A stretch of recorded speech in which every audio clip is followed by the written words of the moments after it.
Hi, everyone. I think we're holding steady at the number of attendees we have. Thank you, everyone, for joining us for January 2023 HYLA lunchtime CLE. We are joined today by Turbyfill of Devlin, Naylor, and Turbyfill, P.L.L.C. Don is a last-minute replacement for our previous speaker, so please be kind to him. He hasn't had a lot of chance to prepare, but I know he's going to speak brilliantly today. Just a couple of admin things. Please remember to self-report your CLE. We will be putting the CLE number in the chat. If you are watching this as a recording, it is not, CLE credit is not available, just a reminder. So today is going to be a little bit different. It is a primer on consumer law, but it is also quite interactive. And because this is a webinar, we need you to put your questions in the Q&A or in the chat, and Don will be trying to answer them and interact with participants that way. So please put your questions in the chat or in the Q&A, and Rachel or I will be sending them to Don and asking those questions. So we really encourage your participation today. It'd be really great to get you guys involved. Okay, so our speaker, Don, was licensed to practice law in 1982 after graduating from St. Louis University School of Law. He was licensed to practice in Illinois in 1983 and Texas in 1986. So he's been doing this for a while. After relocating from St. Louis to Houston in 1986, his practice has been concentrated on representing banks and financial institutions in civil and bankruptcy matters. And in the year 2000, he was certified by the Texas Board of Legal Specialization in the area of consumer and commercial law. He is current and past chair of the HBA Commercial Consumer Law section, and he has extensive experience in the area of retail auto sales and finance. I just want to take this opportunity to thank Don very much for joining us, and I will let him take it away. Thank you, Harriet. I appreciate everybody appearing here today. I know there was another speaker on the menu, but that changed out at the last minute. So I am going to be offering my thoughts on a particular issue of consumer law that is takes up a vast amount of my career, as a matter of fact. But it's an area of consumer law that I think is underestimated in terms of its importance and significance.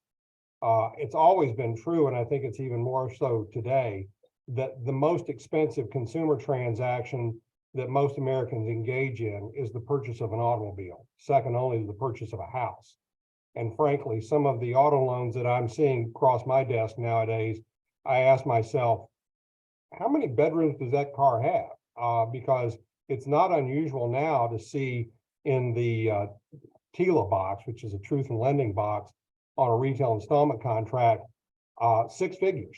$100,000 for not a Mercedes or a Maserati, but an F-150 or a Toyota Tundra. So, you know, it's not unusual to see those kind of numbers. And of course, with interest rates on the rise, that makes that transaction all the more important and all the more significant for most Americans. What I'm going to present today is a fact pattern that some of you who have been in practice for a number of years and maybe engaged in some consumer work may find familiar. Some of you, perhaps most of you, will not. But I think that the fact that these issues are not rare, and because of the economy being what it is right now, we're likely to see more of these issues arise in the future. I think it's worth considering. And what I'd like to do is walk you through a fact pattern, and then we'll talk about the law. So to begin with, got a PowerPoint presentation here, which I've called hazardous driving conditions ahead, which is really the theme of the story that I'm about to tell you. The first fact pattern is that we have a consumer by the name of Mary, and she's looking for a new car. And she spends a lot of time looking for the vehicle in person and online, visits a number of used car dealers, and she got a reference to Jerry's Used Cars, a local car dealer. And Jerry's Used Cars is licensed as an independent motor vehicle dealer by the Texas Department of Motor Vehicles. Now, that fact is important for us lawyers. It is not necessarily important or significant for the consumer. But the reason why this is important for the lawyers is that under Texas motor vehicle law, under the Transportation Code, an independent motor vehicle dealer, when licensed by the Texas DMV, has to have a dealer's bond on file with the DMV. That dealer bond is in the amount of $25,000, and it protects consumers who are damaged by either the sale of a motor vehicle without a transfer of good title or the dealer writing a hot check. That's all it covers. It doesn't cover any other claims. And more importantly, it is a judgment bond. It is not a performance bond. So what that means is if you have a claim against an independent motor vehicle dealer, you have to file suit, you have to get a judgment before you can present that claim for payment to the surety. Now, like I said, Mary doesn't know that. But if Mary comes to your office, the question will be whether or not it's an independent motor vehicle dealer or whether it is a franchised motor vehicle dealer. As a general rule, if the word Toyota, Ford, or Chevrolet appears in the name of the dealership, it's a franchise and not an independent dealer. Franchise dealers do not have to have a dealer bond. And you might ask why, and that's all about, in my opinion, lobbying. Franchise dealers have better lobbyists than non-franchise dealers. So the next fact pattern is that Mary goes to Jerry's and picks out an SUV. And Jerry sells it, does a little puffing and says it's the best he has on the lot. And based upon the test drive and Jerry's representation, she buys the vehicle. Now, to purchase the vehicle, and this is true in most circumstances, there is an indirect loan transaction that occurs. Let me distinguish between a direct and an indirect. A direct loan is where the consumer goes to his or her own bank or credit union and borrows money for the express purpose of buying a car. But it is a transaction that is direct between the lender and the consumer. An indirect loan is one that is converted into a motor vehicle retail installment sales contract. And that's what we're going to focus on in this fact pattern. So on May 6, 2017, Mary and Jerry's Used Cars signed a motor vehicle retail installment sales contract for Mary to purchase the vehicle, an SUV, for the amount of $48,805.92 in 72 monthly payments at 6.4% interest. Now, with an indirect auto loan, that retail installment contract is generally assigned to a lender. And in this case, I've called the lender Big Bank of Texas. In reality, that lender might be Ford Motor Credit, it might be Bank of America, it might be any number of lenders that have relations with dealers. But it's that indirect transaction that causes that retail installment contract to pass from the dealer to the lender. Under Texas law, a motor vehicle dealer is obligated, as a matter of law, to submit an application for Texas certificate of title to title that vehicle in Mary's name, to pay the sales tax and other fees, and most importantly for me and my clients, to perfect the bank's lien on the motor vehicle. Purchase money security interest in the vehicle is notated on the Texas certificate of title. And once again, in this type of transaction, when you're buying a car from a licensed dealer, be it an independent dealer or a franchise dealer, doesn't make any difference. That dealer must title and register the motor vehicle. Under the laws of the state of Texas, under the Transportation Code, that must occur within 30 days of the point of sale. That's a critical issue for the consumer. It's a critical issue for the lender. 30 days from the point of sale. after the retail installment contract is signed, then it is assigned to Big Bank, and Big Bank reaches out to Mary and welcomes her to the Big Bank family. And Mary makes her payments to Big Bank every month, kept the vehicle insured under a policy of comprehensive and liability auto insurance issued by an insurer we're going to call All Nation. Big Bank was named as a loss payee on the policy. Now, let's freeze frame right here. The issue of insurance, ironically, is not often understood by consumers, and frankly, a lot of lawyers don't understand that comprehensive insurance and liability insurance are two different animals. You cannot lawfully drive a motor vehicle in the state of Texas without liability insurance. There is no finance transaction to purchase a motor vehicle where the lender does not require comprehensive automobile insurance. That comprehensive automobile insurance covers losses due to theft, fire, and collision. If you don't have comprehensive, if the vehicle is stolen, damaged, burns up, it's not insured. And that creates a problem not only for the owner, but if there are if there's a loan in connection with the purchase of that vehicle, that creates a serious problem for the lender as well. And notation of Big Bank as a loss payee is also critical. I want to footnote here because I don't know who in our audience might also at least practice or dabble in consumer bankruptcy.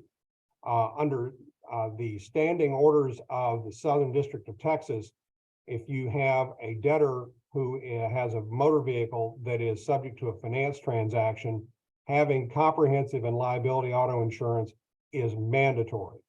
It's absolutely required at all times. But that's under bankruptcy law. Under state law, I can tell you that all lenders are going to insist on having that insurance coverage as well. 2 years later, the SUV begins to have mechanical problems. Tires are worn out. The kids have been rough on it. Mary finds that the vehicle is really unsafe, so she decides to look for a better car and goes back to Jerry's Used Cars. Now there's a lot of vehicles on the lot, and Mary finds a minivan.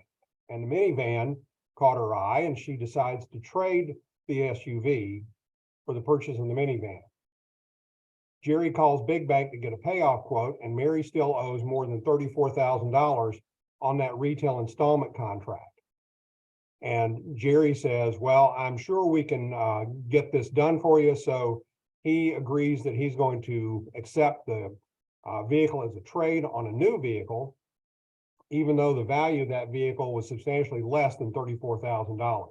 It's the art of the deal. All right, now we have a second vehicle. Mary agrees to buy the minivan for $60,000 on another retail installment contract. That retail installment contract is assigned to Megabank, a different lender. On the day she signs the contract, she drives the minivan home and leaves her trade-in vehicle with Jerry's. Now, those of you in the audience, if you've ever bought or traded a car, this is pretty standard procedure.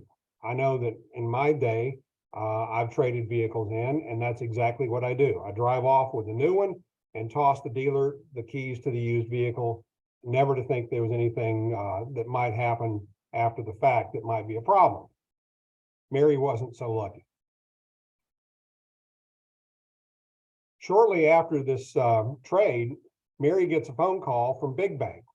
Big Bank says the loan on that SUV is past due. She's got to send her payments in. Mary says, wait a minute, I've traded this vehicle to Jerry's Used Cars. And the collector says, sorry, they never received a payoff from Jerry's Used Cars, and that if payments aren't brought current, the bank would file a lawsuit against her to collect the balance on the auto loan of more than $34,000. Okay, so right now, Mary has a vehicle that she just bought with an auto loan, and now she's being done on the prior loan. So, next step. Mary decides she better talk to Jerry's used cars, and guess what? The phone's disconnected. She drives over to the used car lot. All the vehicles are gone, including her SUV. He's no longer in business and he's disappeared. But it gets worse from there. When Mary gets home, she finds that she's got a letter from an attorney that represents Autobucks. And Autobucks has a perfected security interest in the inventory of Jerry's used cars. Jerry had borrowed money from Autobucks to purchase the minivan at an auction, and Autobucks was in possession of the original certificate of title to the minivan. Jerry had gone out of business without payment of the debt it owed on the minivan and without obtaining title and registration in Mary's name. And the letter demanded the surrender of the minivan to Autobucks, and if she didn't do so, the Autobucks was going to file a lawsuit against her. Okay, let's break this down a little bit. So I told you earlier that a Texas automobile dealer is obligated to title and register a vehicle within 30 days of sale. Jerry did not do that. Now, the lender that is demanding possession of the minivan that Mary had bought from Jerry is a floor plan lender. They have a perfected security interest in the inventory of Jerry's used cars. Now, for those of you who are not experienced in secured transactions, this is governed by Article 9 of the Texas Uniform Commercial Code. This is in Section 9 of the Business and Commerce Code. And there is a distinct difference between having a perfected security interest in motor vehicle inventory versus a perfected security interest, a purchase money security interest in a particular vehicle. As a matter of law, the perfected security interest in inventory of motor vehicles is cut off by a sale. And under Texas law, even though there might not have been a literal transfer of the certificate of title, there is a presumption of ownership in a transaction such as this that is sufficient to cut off the security interest of the floor plan lender, Autobucks, in the vehicle that Mary has in her possession. But of course, Mary not being a lawyer, she doesn't know this, but that's the point to keep in mind. So, prior to the purchase of the minivan, Autobucks held the perfected security interest in the inventory. That's perfected not by possession of the title. And that's an important point to keep in mind, because floor plan lenders will pretend, in my opinion, that they have a security interest in a vehicle merely by having possession of the title. That is not true. The only way to perfect a security interest in inventory is by filing a UCC with the Texas Secretary of State, a financing statement, a UCC-1. If there is no filing of a financing statement with the Secretary of State, there's no perfection. But even if that security interest is perfected in the inventory, a sale in the ordinary course of business will cut off that security interest of the inventory lender. That's an important point to make, because there's a lot of litigation out there and a lot of claims that are presented by floor plan lenders based merely upon having physical possession of the certificate of title. But that's not sufficient to place them in a position of the ability to take possession under a security interest. All right, Mary is now faced with a $60,000 loan on the minivan, the title to which is being held by Autobucks, the floor plan lender. She'd never heard of those people. The minivan is not registered in her name, and she's faced with being ticketed for driving with no or expired registration if she's stopped by the police. Plus, Big Bank continues to call her demanding payment on the prior loan, the trade-in vehicle on the SUV, which has now disappeared. Mary has to have a vehicle to take the kids to school and to get to work. She's never been sued by anyone and is frightened by the prospects of being sued by Autobucks and Big Bank. Now, we as lawyers take this as the prospective client. So what you need to be saying to yourself is, okay, if Mary were to walk into my office tomorrow afternoon, how would I deal with this? How would I be able to assist Mary in dealing with these problems? And that's the purpose of our discussion here today. I had this discussion with a group of lawyers several years ago, and one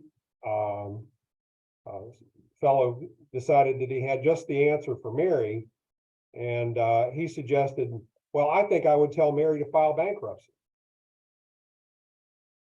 And I thought a moment and I said, well, that's sort of like telling your criminal defense client that they should hang themselves in their cell. That's not much of a solution for someone who has done, in Mary's case, nothing wrong and is now faced with claims that may or may not have any legal merit. So we now have to deconstruct this in order to find out what to do for her. So the question is, what are Megabank's options? Now, Mary's option in relation to Megabank, keep in mind that Megabank is the original auto lender, the vehicle that got traded, that's now disappeared. Mary's options should be first and foremost to make a police report and a claim on her auto insurance, because the vehicle is now missing. Now, there should not be a valid transfer of title for that vehicle, but she still has liability to Megabank on that original retail installment contract. Now, there is a provision of federal law called the FTC Holder in Due Course Rule that allows a consumer who has a claim against the seller of goods to assert that claim against the lender that holds the retail installment contract. That may be an option for Mary as well, that she may be able to use the defense, well, your dealer, Megabank, Jerry's Used Cars, wrongfully sold, transferred, conveyed my vehicle without paying it off. There's also provisions of the Texas the Texas Penal Code that make it a felony to transfer a motor vehicle under circumstances where you're depriving the owner or the secured party of their interest in that collateral. So there's also felony criminal charges that could be brought to bear. Big Bank's options are not good either. Big Bank certainly can sue Mary on the original loan that she has on the original vehicle, but that's not a great option given that under laws in the state of Texas, wages can't be garnished and our exemption laws are very generous. So the ability of Big Bank to recover against Mary is not very good. Now there are options in terms of trying to recover the vehicle if it can be found. And that's the real problem, is that under these factual circumstances, we don't know exactly where to even start looking for this vehicle. But of course, it could be in the possession of Autobucks. Autobucks, keep in mind, is the floor plan lender. And the floor plan lender, when it found that the dealership was in default as to the floor plan loan, more likely than not, gathered all the vehicles together and repossessed them.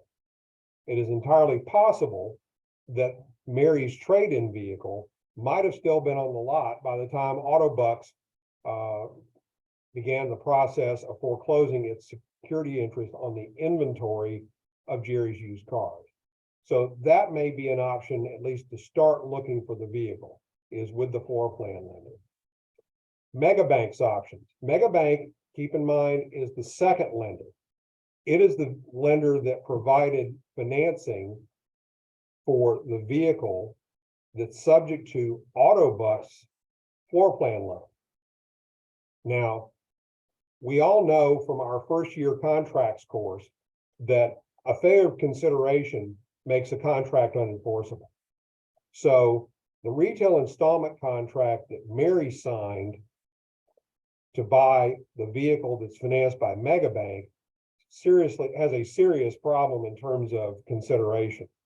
Mary's options at this point would be to exercise her right to rescind that retail installment contract. But of course, to do so, she's going to have to give up that vehicle, and she'll get in exchange a refund of any payments that she might have made to Megabank. But of course, that's not a particularly satisfying option given that she doesn't have a vehicle. So it is possible that Mary, the consumer, might be able to work with Megabank in order to obtain the title to the vehicle from Autobus. But again, Mary could not do this without the assistance of counsel. And of course, wouldn't be able to do it without the cooperation of Megabank and its counsel. And of course, all of this is expensive and time consuming. So not a great result for Mary under any circumstance. Now, in order to kind of dissect this problem, there are certain things that one can do. And I will note here that this presentation was originally given to business officers of auto lenders. It was not to a group of attorneys like what we have today. So the first bullet point on things to do is to review your dealer agreement. Now, the dealer agreement, Mary's not a party to that, and Mary would have no knowledge of that. But if you are representing not Mary, but you're representing one of the two retail lenders, one of the things that you would want to do as their counsel is to review the dealer agreement and hopefully the personal guarantees that might support that dealer agreement. And that might allow you as the lender's attorney to find recourse against the dealer, including obtaining a judgment and then presenting that judgment as a claim against the dealer bond, which we spoke of early in the presentation. But again, whether it's Mary or whether it is one of the retail lenders, you have to have a judgment in order to present that bond claim. The next bullet point is confirming the comprehensive insurance and loss payee status. Again, this is more directed toward what we as attorneys would want to do as opposed to what Mary would necessarily think of. But if Mary were to come to your office, you'd want to have her give you all of the insurance documentation she has so that perhaps you could present a claim to the insurer either as on the first or the second vehicle as a potential loss claim. I've already mentioned that Mary should make the insurance claim and Mary should make a police report on the missing trade-in vehicle. Both of those are the sort of things that whether litigation is filed or not, that would be the first suggestion one would want to make to prospective client, to make sure that some effort is made as quickly as possible to get those procedures in place. The other thing that I've advised my clients that on the vehicle that's not titled, this is the second vehicle that was sold to Mary without a title. Because Mary would have the right of rescission as to that contract, I would recommend my lender clients to block credit reporting and not take efforts to repossess the untitled vehicle.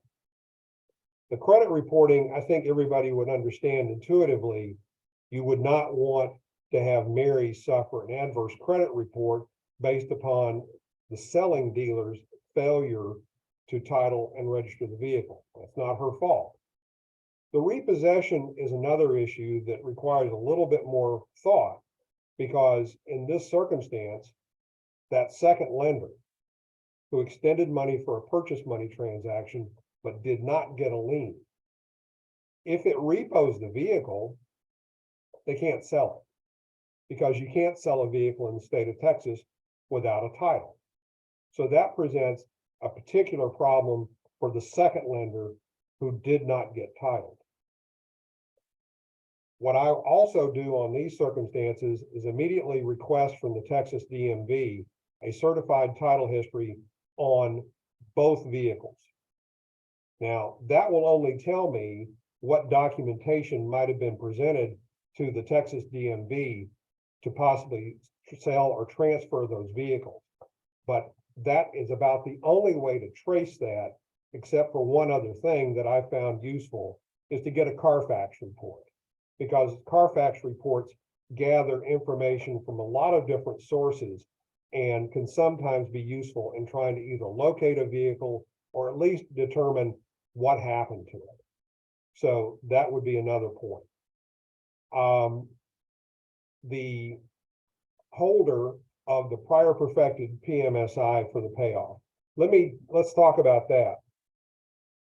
If in fact the vehicle that Mary purchased and did not get title, it might be possible to work a deal with the floor plan lender to buy their title for a discount.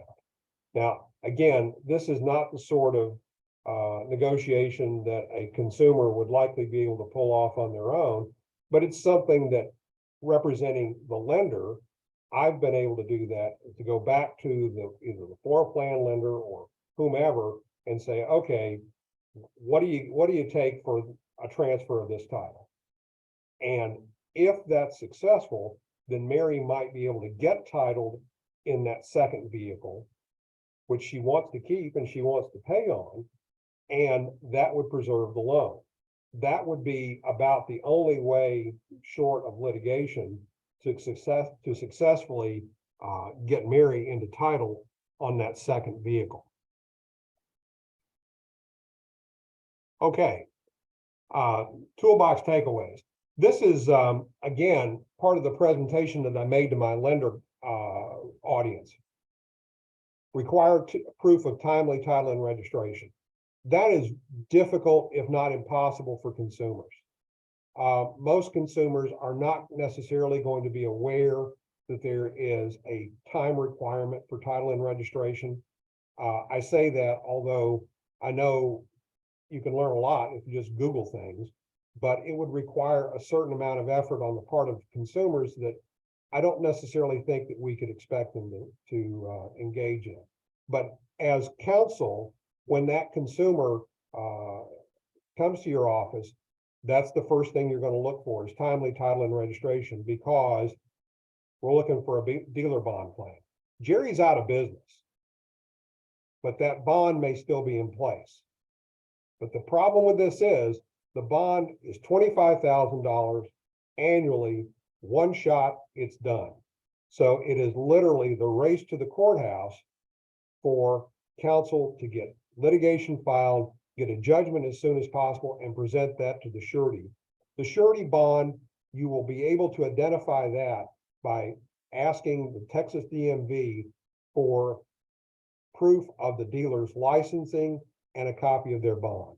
The Texas DMV will provide that to you on an open records request if you make that. The other part, from the lender's perspective, again, is to require proof of comprehensive collision insurance on all vehicles that are in finance transactions. That's absolutely a necessity. And then the next goes to issues relating to the dealer agreement, which is that contract that governs the relationship between the indirect lender and the auto dealer. The dealer agreement stands alone. It's not the retail installment contract, which is between the consumer and the dealer, which is then assigned to the lender.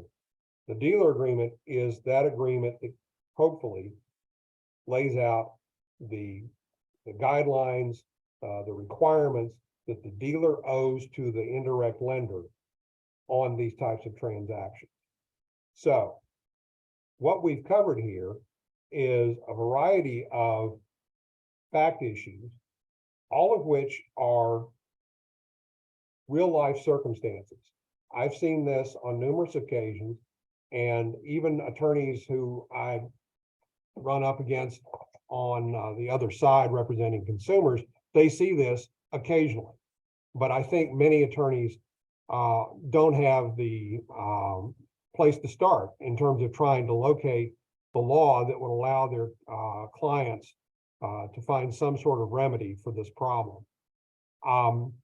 What I'd like to do is to take any questions that you might have, and that I might be able to address anything specifically. So if you would put that in the chat box, we'll try to address those issues.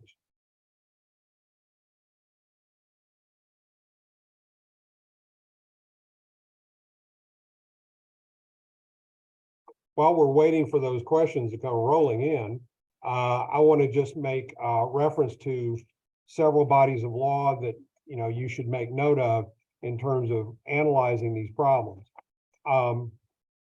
Chapter 501 of the Texas Transportation Code covers certificates of title and registration, and that is the body of law that governs most of these claims that we've talked about this afternoon. Section 502 of the Texas Transportation Code also covers registration of motor vehicles and is informative in terms of what has to be done in the context of title and registration. And Section 503 of the Transportation Code governs automobile dealers, both the franchised and the independent auto dealers. So you'll find many of these solutions in those bodies of law. I've already mentioned the Article 9 of the transportation of the Uniform Commercial Code, and that is critical to understand any consumer transaction that involves a lender. It's absolutely critical to understand that. Ironically, anybody who has a particular interest in the area of auto finance, if you will reach out to me after the fact, I will share with you an opinion of the Missouri Supreme Court. And it'd be fair for anybody to say, well, Don, why would we in Texas care what the Missouri Supreme Court says?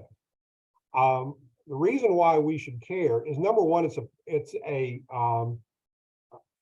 an opinion that was joined by all of the Missouri Supreme Court justices. It was a unanimous opinion, which is unusual in any Supreme Court opinion. And it involves the entire fact pattern from origination of an auto loan to the sale and the termination of a deficiency. So, and even though it's Missouri law, the Uniform Commercial Code concepts are identical.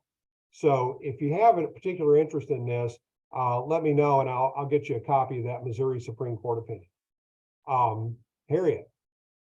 Don, we have a question. The question is, are there different consumer protections for direct versus indirect loans? Absolutely. And I will demonstrate this by a real life example. Years ago, my brother, who is not a lawyer, was talking to me, and he said, well, I'm looking at buying a used car. And I said, what are you looking at buying? He says, well, I want to buy a vehicle that's just come off of a lease transaction. So I was going to go over to the Nissan store and buy a used car.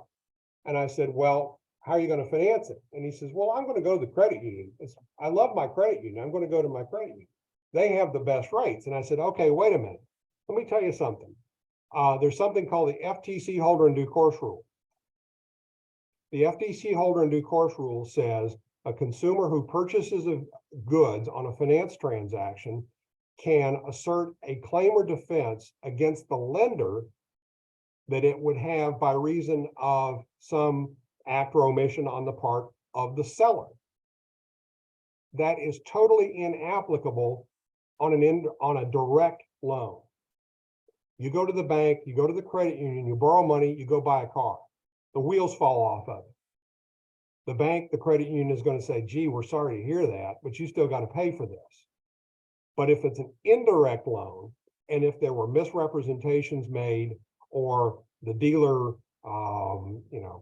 put Bondo over all about a bunch of body damage and shined it up real good, but didn't disclose the prior damage, you would be able to have assert a defense under the FTC holder in due course rule against the lender by reason of the dealer's misrepresentation. So that is a primary and important distinction between direct and indirect. And my brother decided to do an indirect loan anyway, because he said, well, the Nissan store had a better interest rate. I was like, okay, fine. So he followed my advice anyway. Anybody else have any other questions?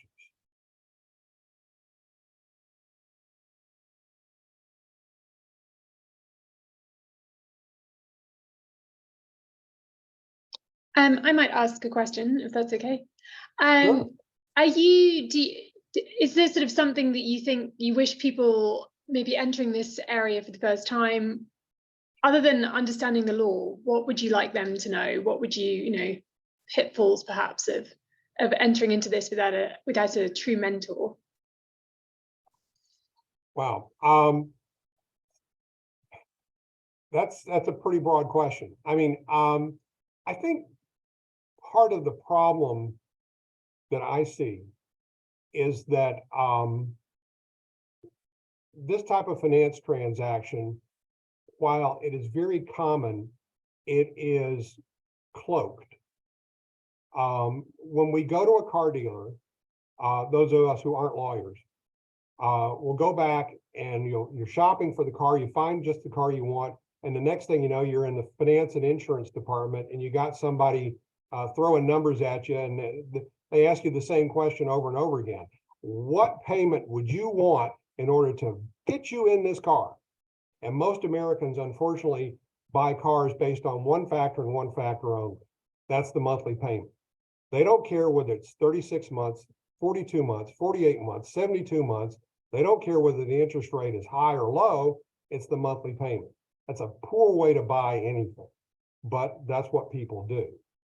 And I think the best part of it is now, with the resources that the internet gives us, is to shop around and look at different finance transactions.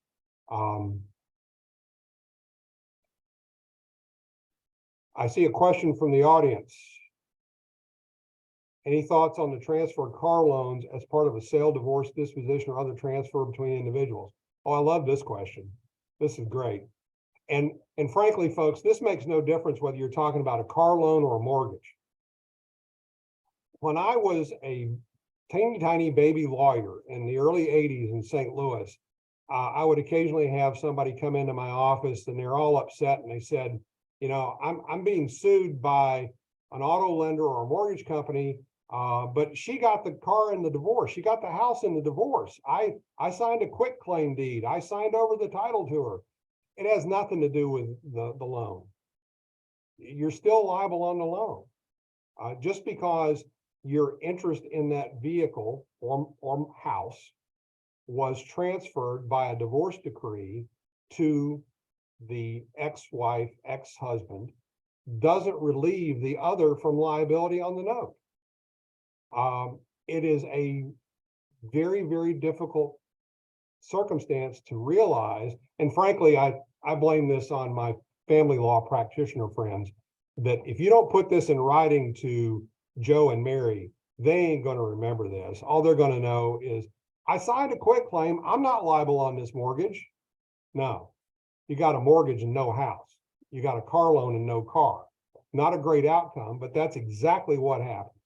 So in terms of how to resolve that, I suppose if you were in an auto loan, you might want to make sure that the other does a refinance of the loan and gets you out of it. That's the only way to avoid it. And I think the same would be true with a mortgage, although that would be much more difficult and much more cumbersome.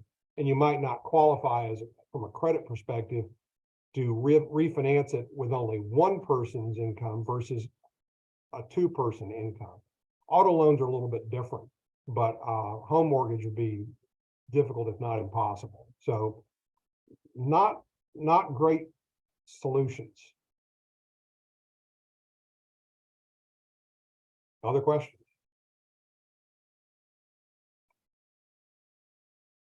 I think the other thing that I would bring to your attention is the issue of bonded titles. What we are bonded and branded titles. Let me tell you real quickly what these are. A bonded title can be obtained by someone to transfer a motor vehicle into their own name without having a title.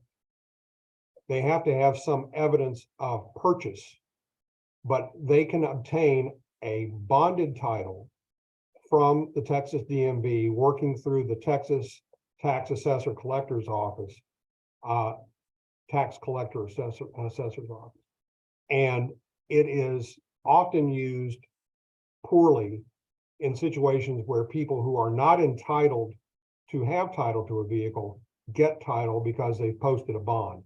That bond is determined by the value of the vehicle, and state law has a procedure to determine what the value is. So you can tell the TAC what you bought it for, but they're going to tell you what the presumptive value is, and then the bond has to be purchased in that amount. Bonded titles, if someone is buying a vehicle from someone who holds a bonded title, that's a red flag. And it would be, in my opinion, a risky transaction to engage in. The other is a branded title. And these are vehicles that are flood damaged or have frame damage. And they are supposed to have their titles branded as such. That should alert the consumer that they are purchasing a vehicle that may have flood damage or body damage. The only problem with this, folks, is that these car dealers don't show you these titles going into it. So that is a great DTPA misrepresentation case to make if you've got a consumer who bought a car with a branded title, flood damage, prior body damage, and it wasn't disclosed to them. There's a great claim to go back under the FTC holder in due course rule if you've got an indirect loan involved in it, or just to sue the dealer under the Deceptive Trade Practices Act. That's a great claim.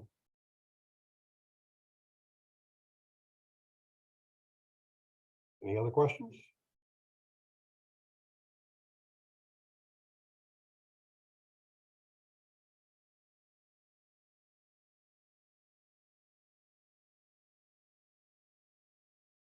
I think we'll give folks another couple of minutes just to ask any questions that they have. All right.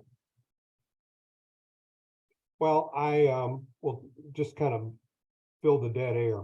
I have spent the better part of my career involved with auto lending.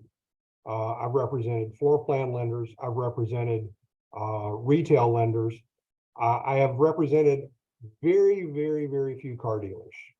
I basically stay on my side of the street. There are attorneys who represent dealers and lenders, but I find it's a whole lot easier to represent only one perspective. And that way, when I go up on appeal and I'm arguing perhaps an application of the law that might not be favorable to an auto dealer, I don't have to worry about offending anybody because I don't represent those guys.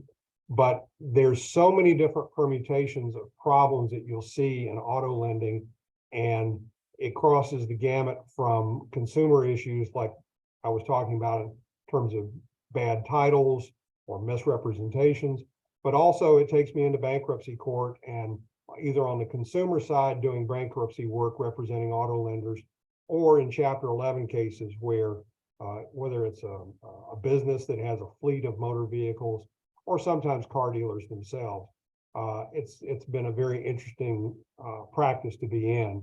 And I think I'd like to believe that there's some job security here because I've long said, I'll be out of business when people can buy cars for cash and don't have to borrow money to buy them.